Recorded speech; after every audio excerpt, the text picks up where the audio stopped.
another wild weekend of college football with 4 ranked teams going down this weekend. For more, we welcome in our college football analyst, Pete Mundo, in the house. All right, let's start with Clemson, this big win over Virginia Tech in Blacksburg. I guess, how big is the gap between Clemson and everyone else? And by everyone else, we mean Alabama. Well, there really is, guys, top 2 right now. It's Alabama, Clemson, and then there's the rest of the pack.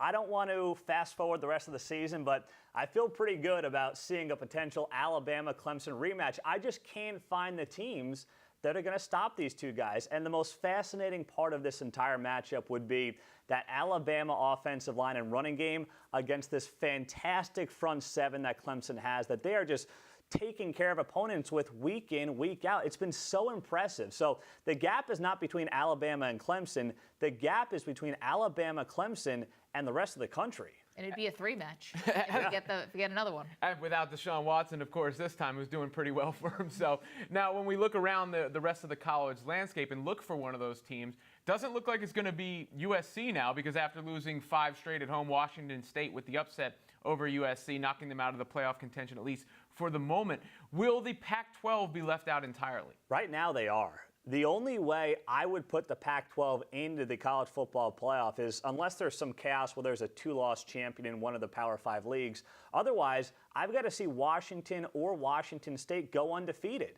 Because if you look at their non-conference schedule, Washington has played Rutgers, Montana, and Fresno, while Washington State has played Montana State, Boise State, and Nevada. Not exactly a great non-conference slate for either of those two teams. So this was the conversation we had last year for Washington. They had a really bad non-conference last year. They still got into the playoff after winning the Pac-12 title. Would you put them in this year with 1 loss if Oklahoma's out there with 1 loss but has a win over Ohio State in the non-conference? I'm not doing it. So I think a Pac-12 team has to go undefeated to reach the college football playoff. And I think the Big 12 is realizing some of the scheduling errors that they made in the past with this new format, and they're making sure they will not be left out because of the non-conference. Let's circle in, though, and zoom in on those quarterbacks, though, in that USC-Washington State game, because you have Sam Darnold, again, did not look like a guy who would be going number 1 in the NFL draft. Luke Falk, on the other hand, looked very superior. Who's the better quarterback? I'm going with Luke Falk in terms of college quarterback. I just think Mike Leach's system is so effective and so easy for college quarterbacks to understand. Now, NFL-wise, Luke Falk's gaining some traction. Darnold is still the guy for the time being. He's got issues on that offensive line that we're really starting to see impact this team. But Falk's the better college quarterback. Is he the best in the sport? No. I still think that's Baker Mayfield at Oklahoma, a guy who can really freelance incredibly well, and that gives opponents something they really can't plan for. And that's what Baker Mayfield does, I think, better than any other quarterback in the country. Breaking news, it's October. That means a full month is in the books. Having seen what you've seen, which team currently in playoff contention do you think will fall out? Michigan Wolverines. That's the team I'm looking at. They have the toughest game of the month. That's on the road against Penn State in 2.5 weeks. That is a situation where the rest of their schedule is not that tough this month. It's Michigan State, Indiana, and Rutgers. But they're going on the road to Penn State. Whoever wins that Big Ten East is likely going to be the Big Ten champion and make the college football playoff. So that's where Penn State is going to set itself apart, I believe, from the Ohio State and the Michigan side of this conference, and it's going to become Penn State's conference to lose at that point. And, of course, we're going to talk Heisman in just a moment with Saquon Barkley, but you said this a few weeks ago. You believe that a Power 5 coach would probably be out of a job come October 31st. As we're sitting here at the beginning of the month, who do you think is looking the most vulnerable? Well, Butch Jones is at the top of that list at Tennessee. There's no doubt about it. They cannot be happy with what's going on.